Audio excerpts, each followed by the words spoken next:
Shalom a todos, comentarios del Zohar Parashat Ekeb. En esta parashá tenemos una energía muy especial. La energía de esta semana conecta con una de las fuentes del sustento, de, digamos, explicar y entender para nosotros mismos de dónde es que proviene la energía del sustento. Esta porción puede aclarar mucho ese factor de por qué algunas personas tienen más sustento que otras, de dónde viene atraer esa energía y de dónde viene también dejarla escapar. El significado de la palabra Ekev literalmente significa talón. La parashá inicia diciendo acá en el Humash, Behaya Ekev Tishmeun et Hamishpatim Haele Ushmartem Basitem Otam, que en español viene a decir, y será en retribución por cuanto hayas escuchado a las leyes estas y las hayas cuidado y las hayas hecho.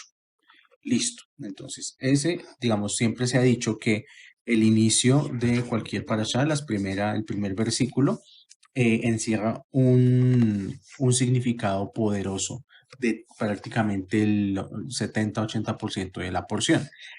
Nos está diciendo la porción que y será en retribución por cuanto hayas escuchado a las leyes estas y las hayas cuidado. Los sabios han interpretado en este caso específico la palabra Ekev como algo así como y si es que, ¿sí? Pero realmente Ekev significa talón. Entonces uno tendría, si uno fuera más riguroso eh, o literal, porque pues los sabios son mucho más rigurosos que nosotros, pero si uno fuera literal, diría algo así como y si talón cumplen mis preceptos. Entonces pues está un poco raro. Aparte de esto, la porción pues se llama Ekev, o sea, aparte de que Ekev significa talón y que, digamos, una persona podría pensar que fue un error involuntario. No, aparte de todo, la porción se llama Ekev, o sea que ni modo de no notar que hay algo raro, que hay algo raro en esta historia con la palabra Ekev. Cabalísticamente, el talón se asocia al patriarca Jacob. La primera referencia al talón es cuando nacen Jacob y Esaf. Y aquí vamos a hacer como una especie de flashback y nos vamos a retrotraer a mucho más atrás, a la época de Jacob y Esaf. Y vamos a empezar a retomar un poquito esa historia para entender el tema del talón de Ekev.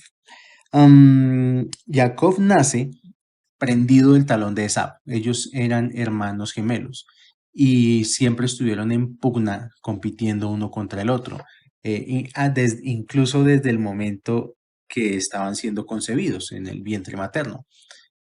Tanto fue así que en el momento de nacer también estaban compitiendo por quién iba a salir primero. Entonces sale primero Esaf, pero ahí está detrás Jacob, prendido de su talón, del talón de Esaf. Jacob, ¿qué representa? Representa a Zairampín corregido, o sea, al Yetzratop, el deseo de dar y compartir. Esaf representa la inclinación al mal, o sea, representa a los reyes de Edom, representa al espíritu egoísta, al instinto egoísta, etcétera, etcétera. Esaf representa ese deseo egoísta que quiere siempre salir primero y por eso luchó por nacer primero que Esaf. Y pues muchas veces uno se comporta así en la vida, que me den a mí primero, que los demás después, etcétera, etcétera. Jacob representa, por el contrario, la emoción corregida, o sea, el ser más corregido en cuanto a su emoción está representado en Jacob. No es que Isaac, por ejemplo, aquí ya vamos a ir un poco más adelante. Jacob, por ser el deseo corregido, termina quitándole a Esab la primogenitura. Recordemos en esa porción que al final ya Jacob se disfraza de Esab, se presenta ante Isaac y le quita la primogenitura a Esab. Es un poco enredado, pero la historia es más o menos así, que Esab tenía el derecho a ser el primogénito y eso es una bendición especial, o sea, ser primogénito es tener una bendición por encima de los demás hijos, ¿sí? Pero se dan cuenta la madre de Jacob y Jacob mismo, que si Esap recibe esa bendición con ese deseo egoísta tan tremendo que tiene, pues eso puede ser sumamente perjudicial para la historia, no solamente de ellos, sino para las generaciones venideras. O sea, era como darle una herencia a un ser una herencia muy grande a un ser muy negativo, tener mucho poder para influenciar para el lado que no es. Entonces, entre la mamá de Jacob y Jacob traman una forma de engañar a Isaac para que no le dé la primogenitura a Esap, sino a Jacob. Y la única forma que se vio posible fue tratando de hacerle creer a Isaac que Jacob era Esap. Entonces disfrazan a Jacob y ahí está el resto de la historia más adelante. Pero bueno, entonces el tema es que Isaac no era ningún tonto. No es que Isaac no supiera que Jacob trataba de engañarlo. O sea, ya Isaac sabía que él no era Esap. Pero ¿qué pasaba? Lo que Isaac sentía era que Jacob tampoco estaba listo para ser primogénito. Y digamos, esa era una como de los agobios en ese momento de Isaac, que él ya iba a partir de este mundo y ninguno de sus hijos estaba lo suficientemente listo para recibir semejantes bendiciones. Por eso es que Jacob inmediatamente recibe la primogenitura, huye, pero no huye por miedo, o sea, la historia dice que huye por miedo a Esab, porque Esab se da cuenta que le acaban de robar la primogenitura y pues jura que va a acabar con su hermano. Pero la explicación cabalista es que Jacob huye porque él se da cuenta que está manejando un poder muy grande y que si él no se prepara adecuadamente, ese poder puede llegar a generar mucha negatividad. Entonces lo que hace Jacob es irse a Cefat, a la ciudad de Cefat, a estudiar con Shem y Eber, que eran los dos descendientes de Noah. Se va a la yeshiva de ellos dos, de Shem y Eber, y allí Jacob pasa 14 años estudiando sin dormir para poder estar al nivel de la energía espiritual de ser el primogénito de Isaac. Y cuando ya completó su proceso de control interno, en la etapa con su suegro Labán, porque pues después de que él pasa 14 años en la yeshiva de estos dos grandes sabios, descendientes de Noah, él se va a buscar a su esposa, tiene que pasar una etapa con su suegro Labán, que su suegro lo engaña, lo tima, abusa de él. Él cuando ya termina ese proceso con Labán, ahora sí digamos que ya logró el control completo de las 12 fuerzas externas del cosmos, que es el zodiaco. Eso es lo que representa el haberse sometido al control de su suegro y haber pasado por todo el proceso de la Yeshivot. Controlar los 12 signos del zodiaco como fuerzas externas. Y recién ahí, él decide regresar a la tierra prometida. Pero antes de devolverse a la tierra prometida, tenía que pasar por los territorios de su hermano Esap. O sea, Esap tampoco perdió el tiempo. Así como Jacob pasó bastantes años luchando, esforzándose, pues Esap también. Él también se fortaleció, pero para el lado negativo. Esto nos quiere decir una cosa. Hago una pequeña pausa en la historia de Jacob y Esap para explicar algo. Toda persona pasa por diferentes etapas de preparación en su camino espiritual. O sea, toda persona pasa por la etapa del estudio, de intelectualmente fortalecerse, de espiritualmente fortalecerse, de controlar sus bajos instintos, de controlar sus malas cualidades. Eso toda persona lo pasa. Estudio, plegaria, meditación, la corrección de su nefesh, ayunos, etcétera, etcétera. Ahora, para entrar a la tierra prometida, ahora sí se vienen las pruebas de verdad. O sea, lo que representa esto de que Jacob, antes de entrar a la tierra prometida, tiene que confrontar con Esaf nuevamente, es porque viene a probar todo lo que aprendió en su proceso. En clases pasadas, explicamos que Conforme emanaron las primeras sefirot del árbol de la vida, junto con ellas surgieron los reyes del caos, es decir, su contraparte energética en su estado puramente egoísta. Nadie tuvo más trabajo respecto a la rectificación del árbol de la vida que Jacob y Joseph, o sea, de los que más les tocó esforzarse en ese punto, porque a ellos les tocó lidiar con esa parte negativa que creció al lado de la luz del árbol de la vida.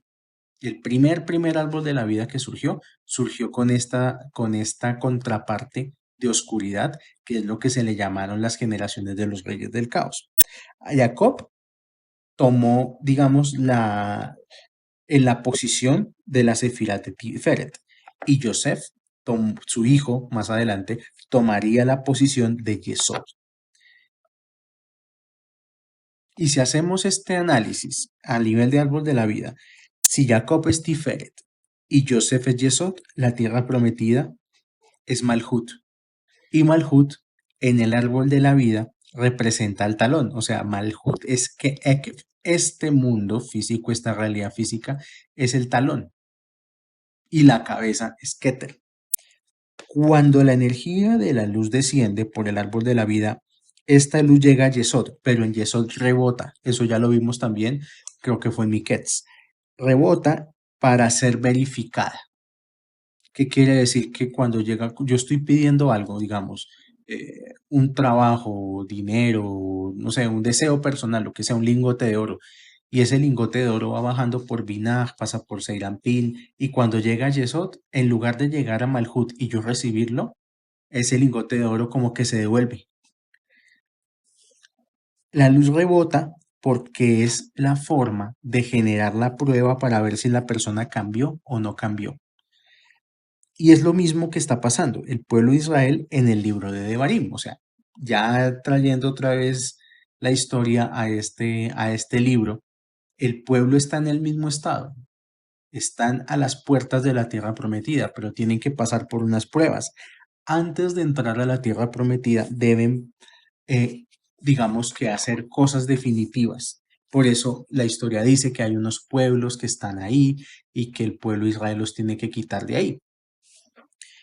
Ahora, ¿qué es eso de pasar pruebas antes de entrar a la tierra prometida?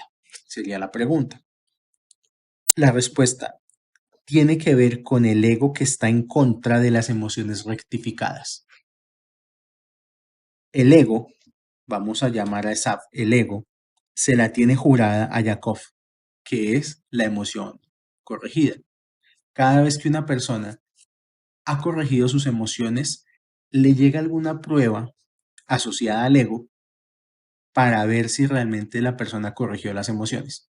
Hay gente que dice, yo ya no me enojo, y puede pasar bastante tiempo sin enojarse, pero la persona cuando ya está confiada en que corrigió sus emociones, viene el ego, porque el ego se la tiene jurada y el ego de alguna manera busca un pequeño, una pequeña abertura por la cual entrar y descontrolar a la persona, quitarle su paz interior, sacarle la piedra, etcétera, etcétera.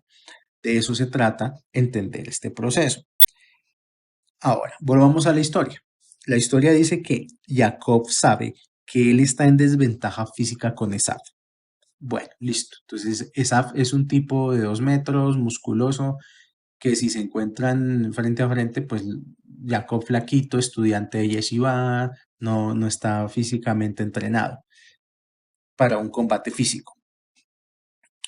Pero Jacob es más inteligente que Esaf.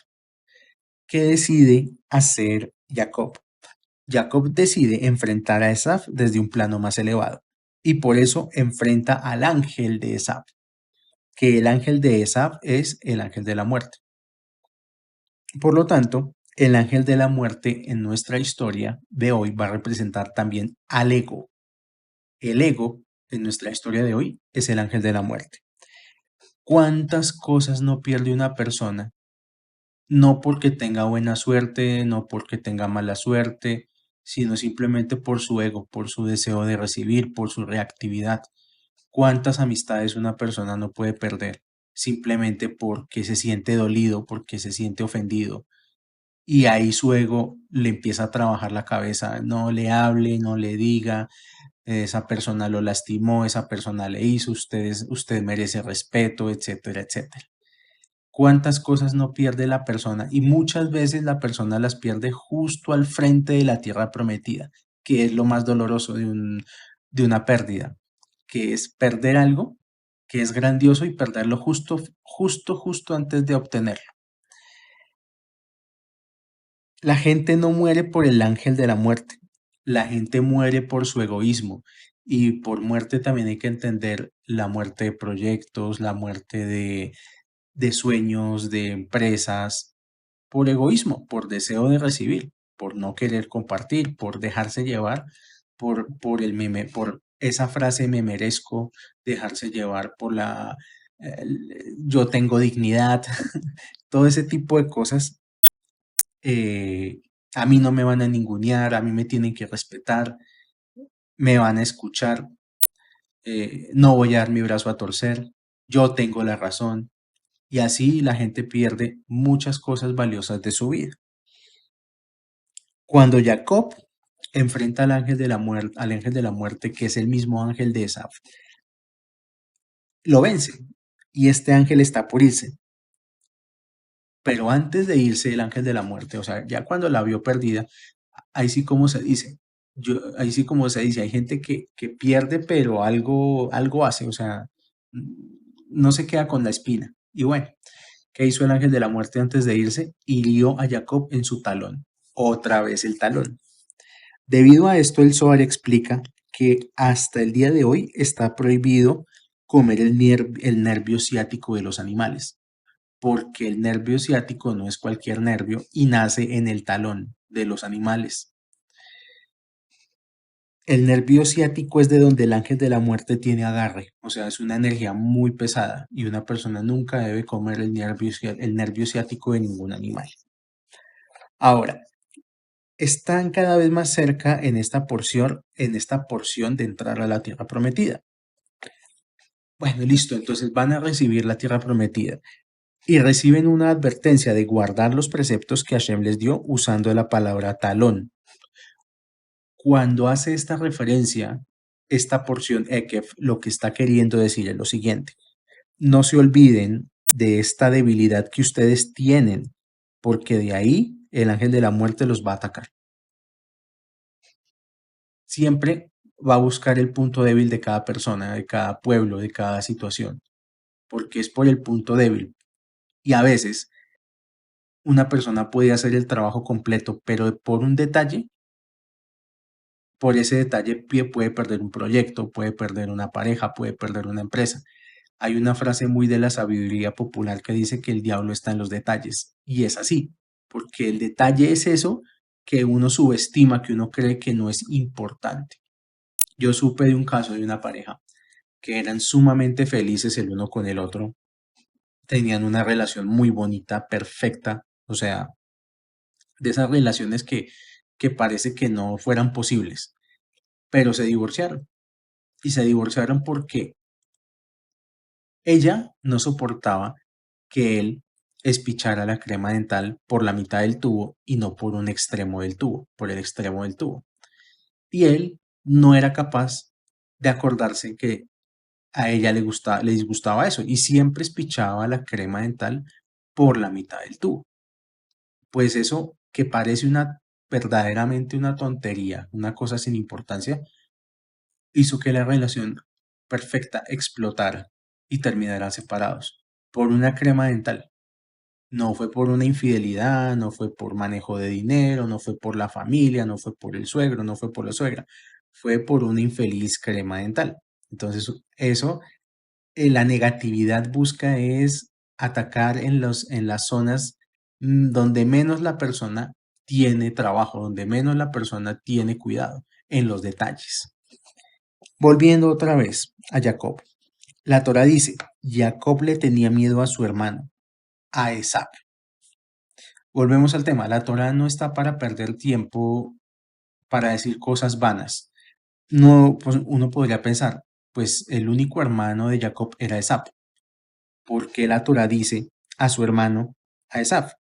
Se sabe que el único hermano de Jacob es Esaú. ¿Por qué tiene que hacerlo dos veces? ¿Para qué redunda la Torah? Sería la pregunta. Porque lo que temía Jacob era que Esaf fuera su hermano. Ese era el verdadero temor de Jacob, que él siendo tan corregido, tan puro, su hermano fuera puro ego, pura negatividad. A veces pasa en las familias que está el hermano que se paró, que salió adelante y que le da como cosa a sus hermanos, porque no salieron tan adelante como ellos. A veces pasa en la vida. Es decir, la inclinación al mal siempre le va a hacer pensar al hombre que es su hermano del alma. La inclinación del mal siempre va a querer estar del lado de la persona. No, tú tienes razón. No, sí, mira, te hirieron, te lastimaron, te faltaron el respeto, no te tienen consideración, no te dan el lugar que tú te mereces. Y la persona le hace caso a esas vocecitas porque van de su lado, o sea, van del lado de lo que la persona quiere escuchar. La persona no quiere escuchar que es culpable o que nadie le está haciendo nada, no, la persona quiere escuchar es que es una víctima. Y el ego, Esaf, es experto en poner a las personas, siempre, miren, es que lo que pasa es que uno siempre que escucha a una persona de alguna situación que ha pasado en su vida, la persona generalmente es la víctima y todos los demás que están a su alrededor son los culpables. Entonces, nunca debemos olvidar que el placer físico, el ego, por hermoso que sea, no es tu amigo ni es tu hermano. Ahora, llegar a la tierra prometida implica 40 años de desierto. Eso ya lo sabemos, ya se ha dicho muchas veces. Significa salir de Egipto. Antes de salir a la tierra prometida hay que salir de Egipto. Entonces, salir de Egipto de alguna manera es salir de la zona de confort y salir de la zona de confort para pasar por un proceso de transformación. Salir de un estado de esclavitud no es posible si no se repudia lo anterior. O sea, si uno no está convencido de que la vida que está llevando no es lo mejor, al contrario, que es muy triste la vida que está llevando, nunca va a poder salir de Egipto porque siempre va a encontrar una justificación para quedarse en Egipto. Uno tiene que repudiar ser un esclavo, ser esclavo de algo. Uno tiene que ver, uno antes de salir a buscar una tierra prometida, hay que salir de Egipto. Y para salir de Egipto, uno tiene que repudiar primero que todo ser un esclavo. La pregunta es, ¿por qué tuvieron que pasar 40 años en el desierto? Tuvieron que pasar 40 años en el desierto porque a los 3 días de salir de Egipto ya se querían regresar. Y eso le pasa a muchas personas. Toman una decisión, por ejemplo, una relación tóxica con una persona tóxica. Y después de mucho pensarlo, meditarlo, darle vueltas por acá, por allá, toman la decisión de terminar esa relación. Y ni bien la han terminado y ya quieren volver. Ya, ay, no, yo quiero volver porque es que él en el fondo me quiere. No, pero es que no te valoraba, no te daba tu lugar, te ponía los cachos, te faltaba el respeto, te manipulaba. Sí, pero pues es Egipto. De alguna manera la persona queda como sometida a a esa esclavitud. Y por eso es que la Torah se parece mucho a la vida. Por eso no acababan de salir de Egipto, ya se querían devolver. Y se llegó al punto que Hashem no pudo hacer nada por esa gente y los hizo morir en en el desierto. O sea, ya después de que pasó lo de Korah, ya después de que pasó lo de los espías, de que pasó una cosa, de que se quejaban, Hashem vio que no, que esta gente estaba ya, con ellos no se podía hacer nada. O sea, no era que Hashem no los quisiera, era que ellos, pues la verdad, no daban como tener esperanza. Entonces Hashem tomó la decisión, no, listo, pues ya, esto ya es así, esto ya no hay nada que hacer, ustedes van a morir en el desierto y van a ser sus hijos los que van a llegar a la tierra prometida. Pero bueno,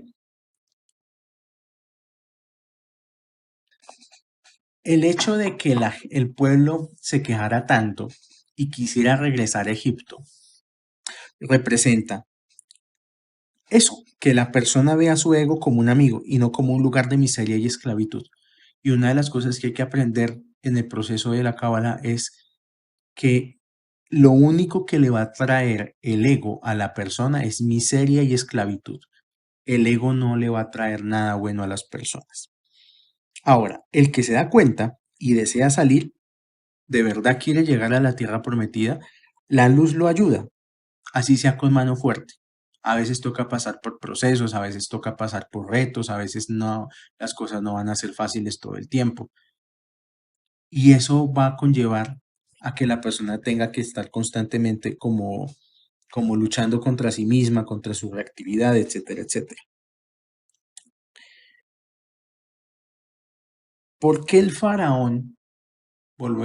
Yo estoy haciendo aquí un flashback un poco extenso, pero es necesario. ¿Por qué el faraón no los quería dejar salir? Acordémonos cómo era la historia. La historia decía que endurecían su corazón. El faraón endureció su corazón y no los dejaba salir. Y el faraón estaba lleno de plagas. Entonces la pregunta es, ¿por qué faraón, desde la luz de la parasha Ekev, no los dejaba salir? Porque el faraón veía que ellos no se querían ir. O sea, los hebreos, ellos estaban era esperando que las plagas mataran a todos los egipcios y ellos quedarse con Egipto. Ellos estaban viendo, uy, vea, se están muriendo los egipcios, pero a la lata, o sea, se están yendo en masa. Nosotros nos quedamos y nos quedamos con las pirámides, nos quedamos con todo. Eso es como si, por ejemplo, Hasbe Shalom Barminam es un ejemplo, una, pasara algo similar en Nueva York y les dijeran a los judíos en Nueva York, bueno, se tienen que ir para Israel o se tienen que ir para Colombia o para cualquier lugar. Y ellos ven que se pueden quedar con el Empire State, se pueden quedar con Wall Street, se pueden quedar con la ciudad, pueden ser los dueños de Nueva York, pues no se van a querer ir. Era algo así lo que estaba pasando. Y esto todo lo relato porque esas son las relaciones tóxicas de las personas, que saben que tienen que cambiar, saben que tienen que dar el paso, pero en el fondo esa toxicidad es una zona de confort y por eso no dejan su zona de confort. Prefieren quedarse ahí como esclavos de una persona, de una expareja, de una situación, de la propia familia y no tomar cambios radicales. Hay gente que es especialista en eso, en no tomar las cosas de frente, sino por los laditos. Entonces, haciendo un pequeño resumen, vamos en los siguientes puntos. Número uno, tenemos que entender que la situación que la persona está viviendo es una miseria. Segundo, entender que necesita de la luz para poder salir, porque solito no va a poder salir. Tercero, entender que necesita atravesar un desierto para llegar a la tierra prometida. Hay veces, por ejemplo, personas necesitan entender que tienen que estar solos. En el caso de la pareja, trayendo este ejemplo a un caso concreto, alguien que tiene una relación tóxica, primero tendrá que entender que tiene que estar solo, porque esa relación es una miseria. Segundo, tiene que entender que esa persona no va a cambiar, perder ya la esperanza de que esa persona va a cambiar, porque no lo va a hacer. Y si cambia, cambias por los golpes de la vida, no va a cambiar porque me ama, va a cambiar. No, tiene que entender que esa persona no va a cambiar. Y tercero, entender que tiene que cambiar su forma de ser. Ahora, la añoranza por la nostalgia del pasado es lo que condena a la persona a morir en el desierto.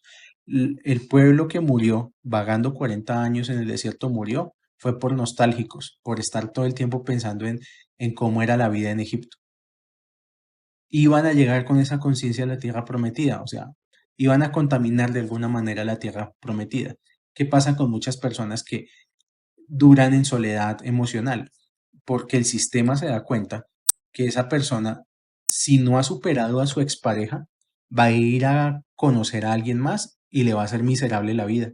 Le va a llevar toda la basura emocional de su expareja a otra persona que no tiene ni la culpa, ni estuvo ahí, ni supo qué pasó, pero va a haber una persona inocente que va a cargar con una caneca de basura que no le corresponde. Por eso muchas personas no encuentran una salida emocional, porque antes hay que cerrar los ciclos. Ahora, sigo. El concepto de Ekev, talón, en esta parasha es que hasta que la cosa no se manifestó, Nunca la persona debe relajarse. Hasta que la luz no ha llegado a Malhut, hay que cuidar siempre la emoción. Ya vimos que Seir Anpin es la emoción. ¿Qué dice el Zohar sobre el ángel de la muerte? El Zohar es muy claro. Él dice que el ángel de la muerte se para en las puertas. ¿Cuál es la puerta entre el Seir Anpin y Malhut? Yesod. Entonces, por eso es que Yesod es tan importante. Por eso es que la energía llega hasta Yesod y en Yesod tiene como un freno, porque Yesod es la puerta de este reino que se llama Malhut. En astrología, Yesod es la luna. Y digamos que todo el circuito energético de planetas y estrellas va a llegar a la luna y de la luna sale canalizado a la Tierra. Pero en la luna se puede canalizar de forma positiva para algunas personas y muy negativa para otras. Bueno, esa sería una explicación para astrología cabalista. Entonces voy a continuar con el capítulo 8 de Devarim, de esta porción, que habla del cumplimiento de los preceptos entregados a ellos. Entonces, vamos a leer acá del Humash el versículo 1. Dice, Kola mitzvah asher anochi metzavcha hayom. Todo el precepto que yo te ordeno el día de hoy. La palabra kol, donde dice kola mitzvah asher, kol significa todo.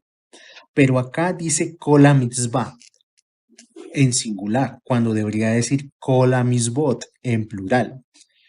Es como si en español dijéramos todas la mesa o todas la silla. Dice kola mitzvah, todos el mandamiento o todos el precepto. Este es el momento en el cual uno dice, bueno, aquí la Torá nos está diciendo que hay que investigar.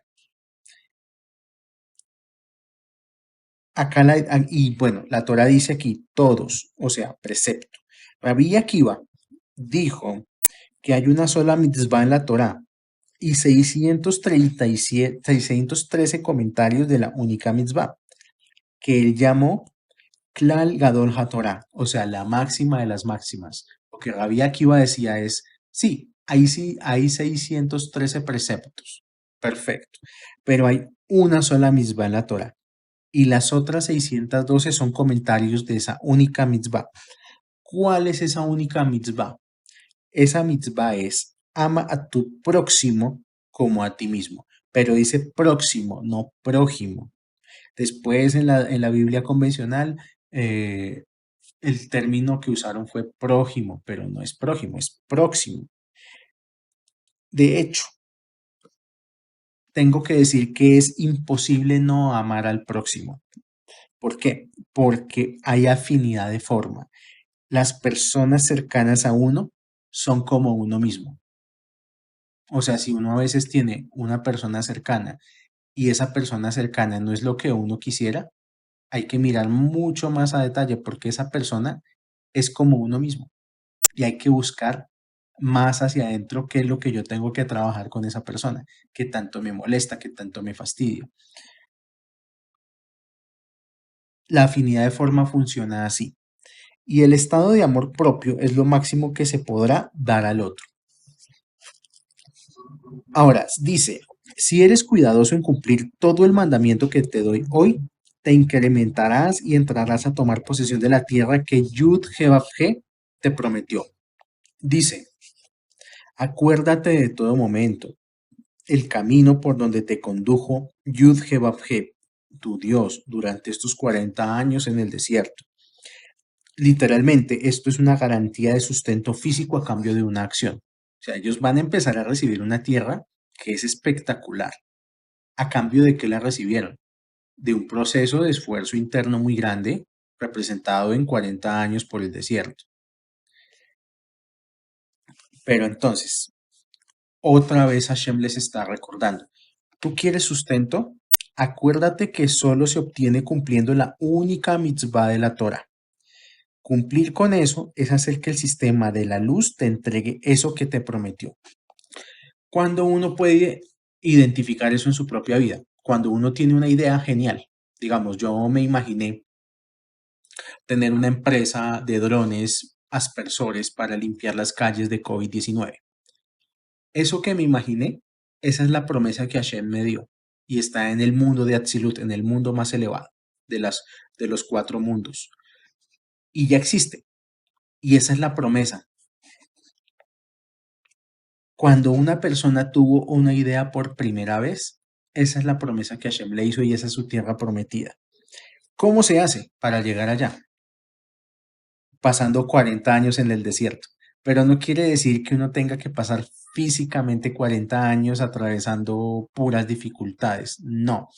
Lo que quiere decir es, acordémonos que en el árbol de la vida hay cuatro mundos, que son Asiyaj, Yetziraj, Briaj y el más elevado de todos, Atzilut. Cada uno de estos mundos tiene 10 sefirot, o sea, Atzilut tiene 10 sefirot, Briaj tiene 10 sefirot, Yetziraj tiene 10 sefirot y Asiyaj tiene 10 sefirot también. Lo que nos está diciendo es que tenemos que poder llevar la luz espiritual por cada uno de los cuatro mundos sin que el ángel de la muerte nos agarre por los talones. Por eso es importante tener la emoción corregida y el ego bajo control, porque estamos tratando con energía espiritual y la energía espiritual, eso es muy poderosa, pero es un proceso delicado. No es cualquier cosa mover energía espiritual. Entonces, en el presente esto, que los 40 años en el desierto son 10 más 10 más 10 más 10 sefirot de Tzilut, 10 de Briaj, 10 de Yetziraj y 10 de Asiyah, son 40. La luz va pasando por 40 procesos antes de que algo se manifieste en este mundo. En alguna otra porción comentaba que cuando una persona pide algo, hace su petición por medio de la plegaria y debe esperar 40 días y al día 40 recibe la respuesta de lo que pidió. Ahora, se le dijo al pueblo que tenía que enfrentar a 7 pueblos antes de entrar a la tierra prometida. Los 7 pueblos que tiene que enfrentar el pueblo de Israel están todos alrededor del río Jordán. Son pueblos transjordánicos. ¿Qué representa el río Jordán? El río Jordán es la Sefirá de Yesod. La tierra prometida es Malhut. O sea, la luz llega hasta Yesod y en Yesod para ver qué va a pasar si llega o no llega a Malhut. Aquí está otra vez diciéndonos la Torah lo mismo. Ahora, ¿cómo fortalecerse para evitar el punto débil que es el talón? Yo creo que las personas que hacen deporte lo habrán notado, lo habrán visto, que el talón es delicado. O sea, una lesión del talón de Aquiles es retirar a la persona prácticamente de la competencia deportiva. O va un corredor a toda velocidad y si le pisan el talón, el totazo es espectacular. Y el talón es lo más débil en la parte deportiva. Es una representación de lo que estoy tratando de explicar. Que cuando uno tiene más impulso espiritual, tiene que tener mucho más cuidado porque entre más impulso tiene, puede ser más grande la caída. Un caballo, por ejemplo, sirve solo hasta que se le rompe la pata. Si a un caballo, por más pura sangre que sea, se le rompe una pata, ya no sirve, ya no es pura sangre. Ahora, ¿qué es el talón en la vida de nosotros? Y es parte del ejercicio que proponen estos comentarios. Hay que buscar cuáles son nuestros puntos débiles, cuáles son nuestros miedos, cuáles son nuestras zonas de reactividad, qué es lo que nos saca la piedra, qué es lo que nos saca de nuestro centro espiritual y trabajar en ello. ¿Ok? ¿Cómo se fortalece el talón? Esto es la primera parte. La primera parte es la interna. Tengo que mirar cuáles son mis debilidades y trabajar sobre ellas.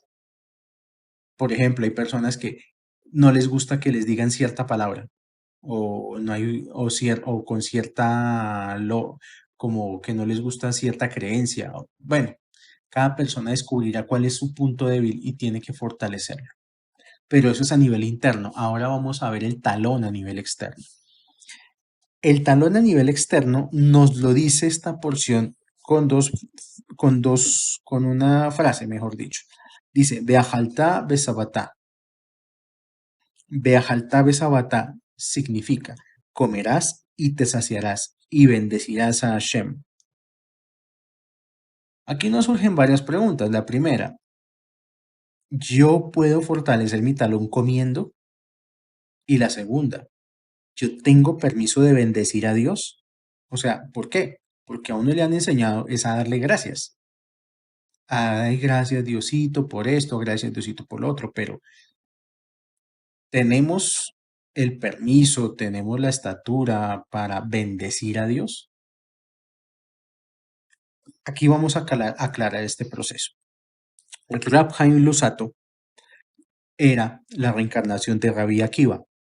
De hecho, esto es uno de esos casos bien curiosos de las reencarnaciones porque Rab Haim Lusato tuvo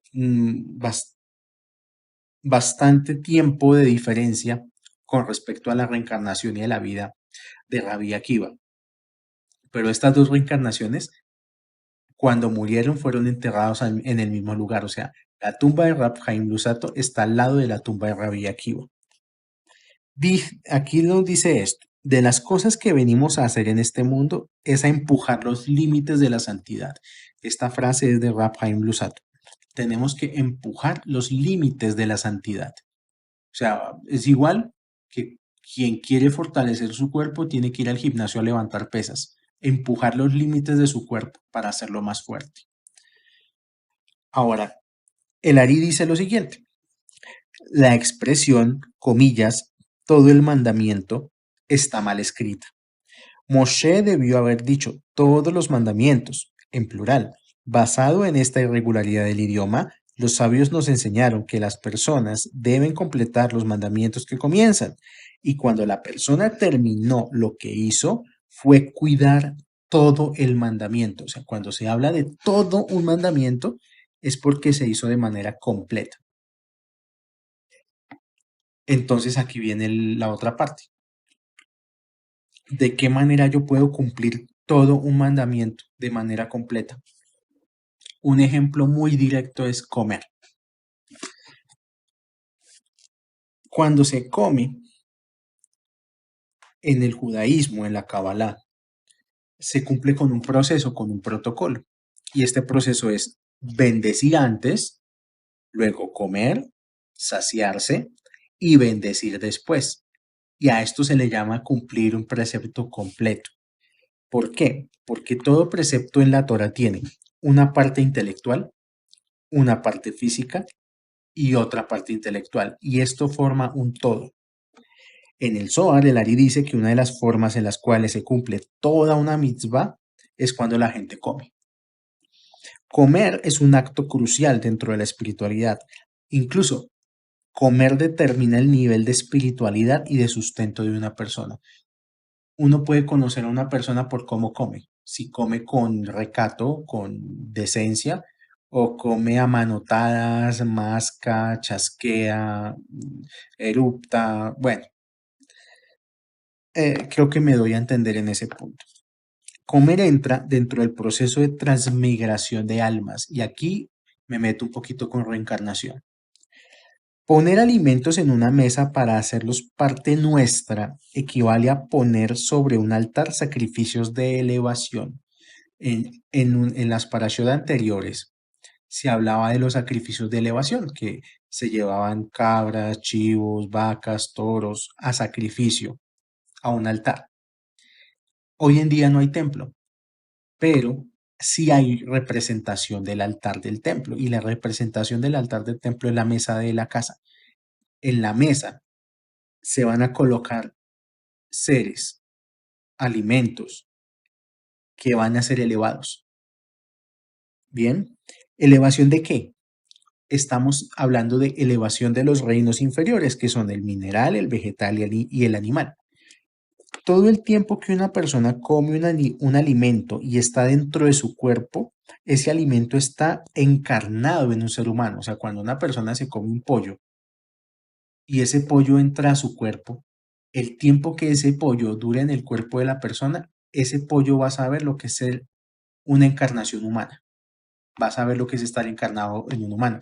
Lo mismo el arroz, lo mismo las papas, lo mismo la Coca-Cola, todo va a entender que es estar encarnado en un ser humano. Por eso, en el judaísmo, en la Kabbalah, es importante la alimentación kosher. La alimentación kosher surge de este principio de transmigración de almas. ¿Por qué? Porque comer inadecuadamente, en lugar de elevar las chispas de los alimentos, hace que la persona sea afectada por los alimentos. Y si la persona es afectada por los alimentos, la persona es la que desciende espiritualmente. Entonces, por eso es que el judío, el cabalista, nunca lo van a ver comiendo comida callejera, por ejemplo. O no va a comer carne kosher, no va a comer carne que no sea kosher. Porque una persona tiene que entender que, por ejemplo, en el caso de la carne del pollo kosher, un pollo kosher o la carne kosher tiene ese grado o esa calificación es porque el animal fue bien criado en vida y cuando murió no sufrió. O sea, hay unas personas especialistas en, digamos, en matar los animales que son los shohet, que tienen la técnica y la experiencia para poder sacrificar un animal y el animal no sufre, no siente dolor. En cambio, la carne comercial es una carne que viene de un proceso de no solamente de químicos en el cuerpo del animal, sino que el animal en muchos casos tuvo una vida encerrado, tuvo una vida de esclavitud en una granja y murió literalmente con dolor, o sea, murió con mucho estrés. Y eso es lo que la gente se come, ese estrés de ese animal. Es por, ni hablar del cerdo, o sea, el cerdo es el ser más negativo para comer, por eso no se come cerdo, porque ahí hay almas de encarnaciones muy negativas. Pero en sí, lo que uno come es lo que uno es. Si uno se come un animal que sufrió, uno va a tener esa energía dentro del cuerpo. Entonces, hay dos opciones al comer. O elevas la comida, elevas las chispas que hay en los alimentos y favoreces a la creación, o comes cualquier cosa y tú eres el que baja de nivel. Y por eso hay gente que casi que come de una manera desaforada. No digo que como animales porque el animal sabe qué comer, o sea, la vaca no va a ir a comer carne, el león no va a ir a comer pasto. Los animales son muy sabios en su alimentación. El ser humano no. El ser humano se vuelve esclavo de la comida. Y entonces de eso se trata.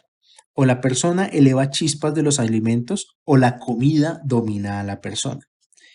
O sea, lo que quiero decir es que en muchos casos hay personas que son dominadas por la inteligencia que hay dentro de una torta de chocolate. Y para muchas personas es más, la inteligencia de la torta de chocolate es superior a la inteligencia de la persona. Vamos a empezar a leer el Zohar. Zohar Ekef, versículo 1, Gaya Mekna, dice, y sucederá en consecuencia si ustedes escuchan estos mandamientos. Esto está en Devarim 7:12. Comerás y te saciarás, y luego bendecirás a Hashem tu Dios. Se nos ordena bendecir al Santísimo, bendito sea Él, por todo lo que comemos y bebemos y disfrutamos en este mundo. El que no bendice es considerado como alguien que ha robado al Santísimo, bendito sea Él, como está escrito. Quien roba a su padre y a su madre. Esto está en Mishlei 28:24. Y los compañeros explicaron que esto se aplica al Santísimo, bendito sea Él. Las bendiciones que una persona da al Santísimo, bendito sea Él, tienen la intención de atraer vida de la fuente de la vida, que es Binah, para el santo nombre del santo, bendito sea Él. Y estas bendiciones son para derramar encima de Él, de ese aceite celestial que es la abundancia de Jochma. De allí es luego atraído al mundo entero. Empecemos a explicar. Lo primero que dice, lo primero que dice acá es que todo lo que comemos es de este mundo. O sea, significa que todo lo que hay en este plano físico tiene su correspondencia en el mundo de Atzilut, en el mundo más elevado. Solo que allá arriba, en el mundo de Atzilut, está en estado potencial. O sea, pongo el ejemplo. Aquí en el mundo, la pizza de 3 quesos existe físicamente, pero en el mundo espiritual también existe la pizza de 3 quesos, solo que existe como una idea, no existe como un algo físico, solamente existe físicamente aquí en el mundo. Todo momento mundano proviene de Atzilut.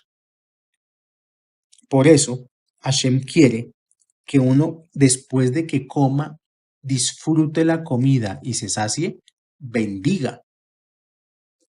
Y aquel que no bendice se considera que lo hubiera robado. Literalmente dice, y peor aún, como si hubiera robado a sus propios padres. Pues se debe sentir muy feo una persona que roba a sus propios padres. Bendecir antes y después de comer tiene como propósito jalar la energía del sustento desde el mundo de Binaj.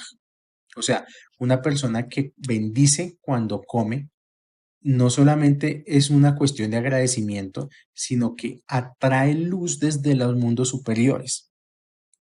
Una persona que no bendice es como si robara, porque hay gente, incluso hay gente que dice, no, yo no tengo que agradecer nada, a mí Dios no me da de comer, a mí me da de comer es mi trabajo. Y mentiras, no es así. De hecho, la persona que no bendice resta fuerza a su sustento propio. De ahí la explicación de lo que está pasando en este momento en el mundo, que mucha gente no entiende por qué su negocio, su empresa, Hasbe Shalom, Barminan, lejos de nosotros, tuvo que cerrar, porque muchos negocios están cerrando. Precisamente por esto, porque no tienen conexión con el mundo espiritual. Han comido, se han saciado, han recibido ganancias y no han agradecido a la luz infinita que ha sido la que les ha dado lo que tienen. Ahora, dice aquí, y derrama los aceites de la abundancia de Jokma sobre todo el mundo. O sea, que cuando uno, digamos, a la persona que le gusta el aguacate, bendice el aguacate, favorece que hayan más árboles de aguacates y que den muchos más aguacates. Eso es lo que nos está diciendo aquí, lo que nos está diciendo el Zohar. Que si yo bendigo mi ensalada de frutas, va a haber más frutas en el mundo. Si la persona solamente come y se sacia y se va, está creando escasez en el mundo y va a haber menos frutas para hacer ensaladas de frutas.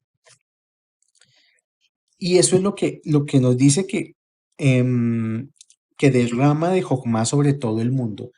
También quiere decir que cuando uno necesita inteligencia para crear negocios, para hablar con las personas, para tomar buenas decisiones, depende de que cuando comas y te sacies, bendigas a Hashem, a Dios. No agradecer, bendecir. Bendecir después de comer es restituir la energía que la persona tomó de los mundos superiores. O sea, nosotros no estamos diciendo, cuando yo bendigo, estoy declarando que todo le pertenece a Dios. No estoy tomándolo como si fuera mío y ya, sino que estoy reconociendo que hay una luz espiritual detrás de todo lo que tengo en la vida. Ahora vamos a leer el párrafo número 2 del Zohar Ekef. Dice, también está escrito, comerás y te saciarás y luego bendecirás a Hashem tu Elohim. Por medio de estas bendiciones, una persona derrama a través de sus palabras la abundancia de la fuente más elevada, que es Binah.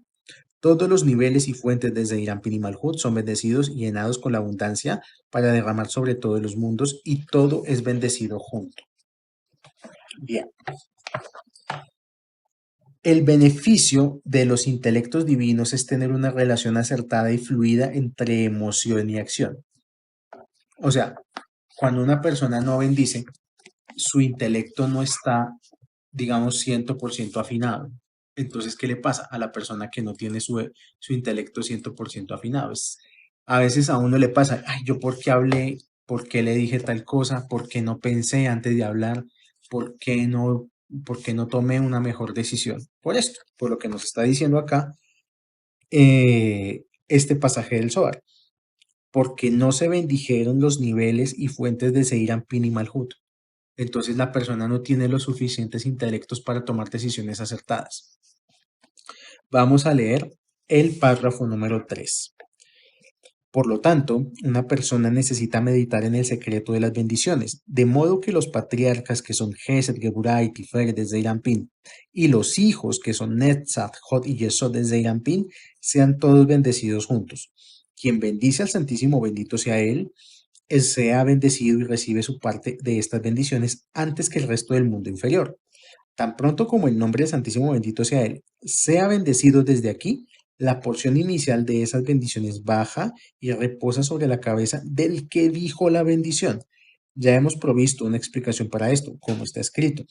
En todo lugar que yo haga que mi nombre sea recordado, vendré a ustedes y los bendeciré. Esto está en Shemot 20:24. Después de que esa bendición particular viene y reposa sobre la cabeza de aquel a quien bendijo, se esparce desde allí al resto del mundo. Aquí nos está diciendo claramente que bendecir a los padres no son a los padres físicos, sino son a las sefirot de Gesed, Geburah y Tiferet. Bendecir a los hijos es bendecir a Netzat, Jot y Yesod. O sea, es bendecir al árbol de la vida. Todo el que está saciado y bendice, bendice también a los mundos inferiores. También lo está diciendo acá con total claridad. Ahora, hay que entender algo. ¿Cómo se bendice? ¿Cómo hace una persona pues que está en este camino para el tema de la bendición? Hay una bendición típica. Bueno, y esto sí ya es un tema un poco más extenso que si la persona que está escuchando este audio lo quiere ampliar y no está como muy adelantada, está empezando en el camino de la Torá, de la Kabbalah, me pueden preguntar y pues ya se hablaría con más extensión porque si no, el audio no lo acabamos. Pero acá dice que hay una bendición que es Baruch Ata Hashem. Siempre que decimos la palabra Baruch, Baruch viene de Barej. La palabra Barej significa completo. La abundancia de este mundo surge de Yesod de Zeirampin y de ahí desciende la energía hacia la cabeza de quien bendice. De acá se entiende por qué el judío se cubre la cabeza, porque está recibiendo intelectos del mundo superior. Esa es la razón por la cual se colocan un gorrito, una equipa, etcétera, etcétera. El Zohar Ekef, vamos a leer el, mm, el, el párrafo 4, sí, dice. Cuando estas bendiciones descienden, son adornadas dentro del campo de los santos manzanos, que es Malhut. Muchos niveles de aquellos que son nombrados sobre el mundo las reciben allí y bajan junto con ellas, anunciando y proclamando que este es el regalo que esta persona envió al Santísimo bendito sea él. Pregunta, ¿de qué lugar descienden las bendiciones? Respuesta, las bendiciones descienden después del lugar de la cabeza del justo, que es Yesod de Zeirampin.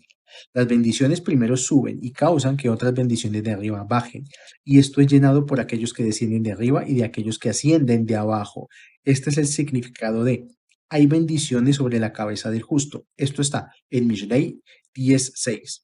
Una vez que el nivel es llenado, se vacía sobre la desposada, que es Malhut, de donde fluyen y se extienden hacia abajo. Bueno, ya con estos primeros 4 párrafos del Zohar, pasamos a explicar. Cuando estas bendiciones descienden, son adornadas desde el campo de manzanas sagradas. ¿Qué es el campo de manzanas sagradas? Este mundo, Malhut. En todos los mundos avisan. Ahí viene, o sea, pongámoslo de esta manera. Una persona comió, se sació, hizo las bendiciones, conectó espiritualmente y su bendición empieza a subir.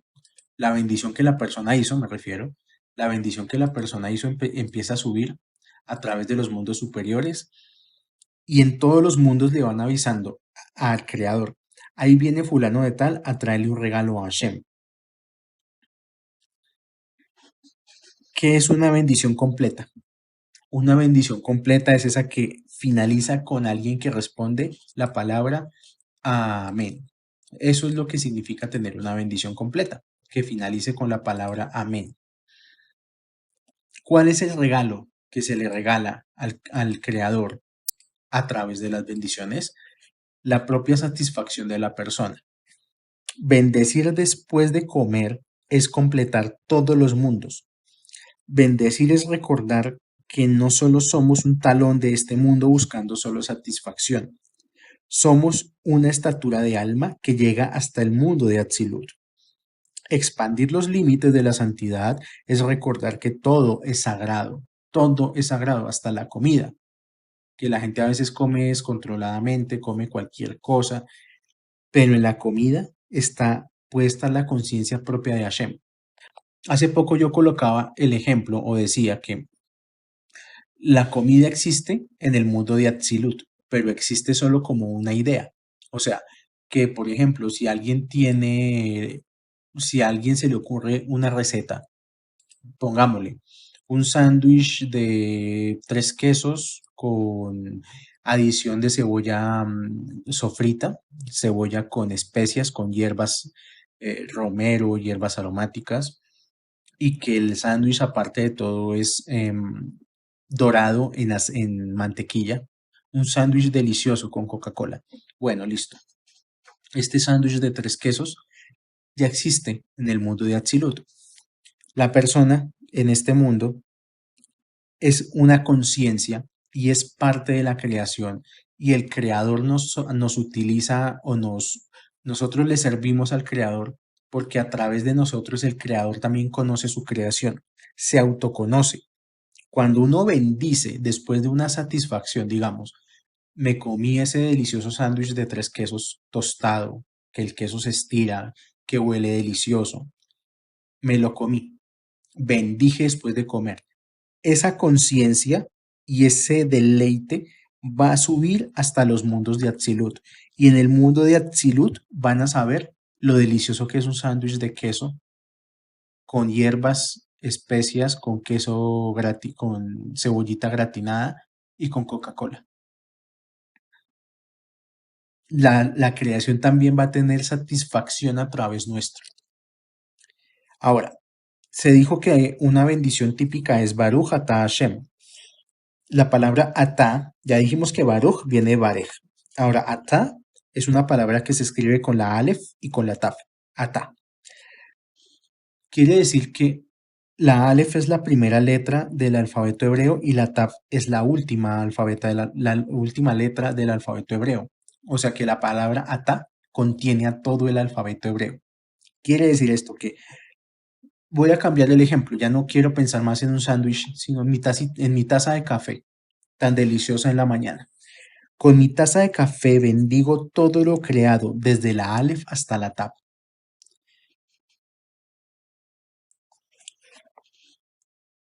Y voy a empezar, como ya a terminar estos comentarios, con uno de los alimentos más importantes que hay, que es el pan. El pan es importantísimo, tiene una trascendencia más allá de lo imaginable. Quiero empezar diciendo esto. La gente suele decir muchas veces, a mí Dios no me da de comer, yo como es de mi trabajo. Lo curioso es que la gente que menos trabaja es la que más come. Quien más trabaja es el que menos come. La gente que piensa que su sustento deriva solo de su esfuerzo es generalmente la gente con los pies en la tierra. ¿Qué significa tener los pies en la tierra? Es la persona que acepta que tiene limitaciones y acepta que hay cosas que no puede. O sea, es una persona limitada. Por eso tiene los pies en la tierra. No puede ver más allá. Tener como punto débil el talón es una señal de que no debemos confiar en la tierra como el único medio de sustento. Para todos los demás reinos de la tierra, sí es el único medio de sustento. O sea, un mineral, por ejemplo, puede ser eterno dentro de las montañas. Un árbol puede durar cientos de años vivo, pero la vida del hombre es muy corta respecto a la naturaleza. La vida del hombre es efímera. ¿Por qué la vida del hombre es efímera? Porque este planeta no es un planeta ideal para la vida humana, empezando por la atmósfera.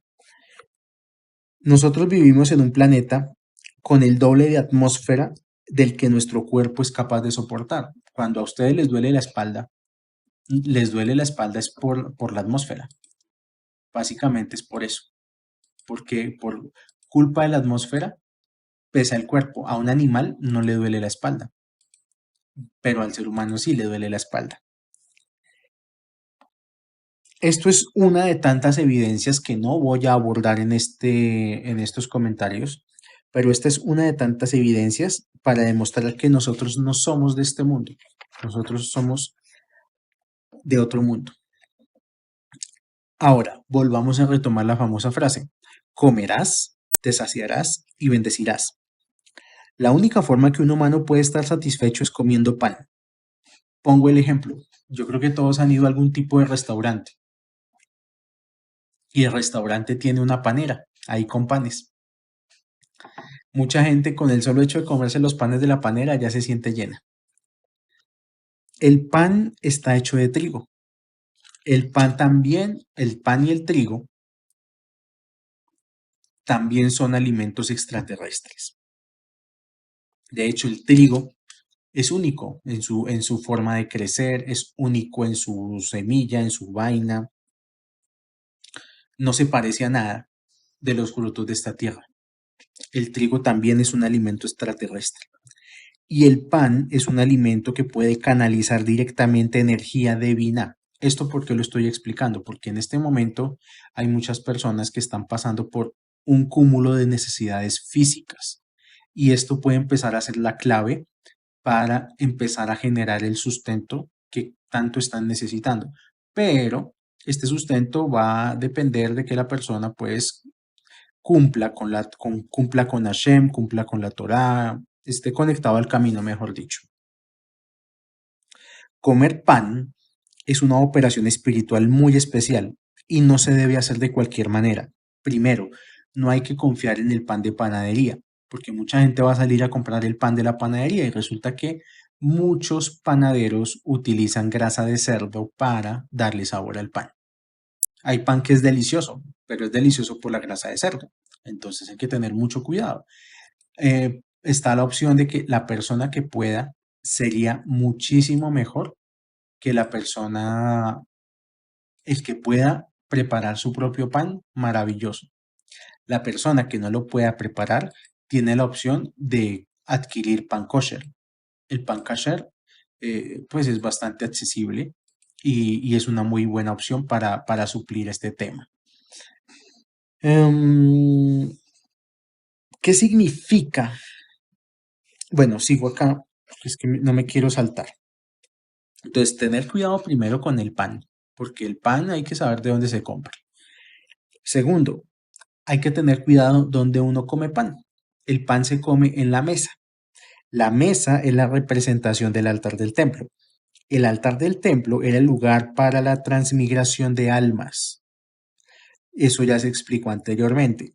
La razón, aquí voy a explicar un poquito de los corbanotos, de los sacrificios animales que relata la Torah que se hacían en el templo.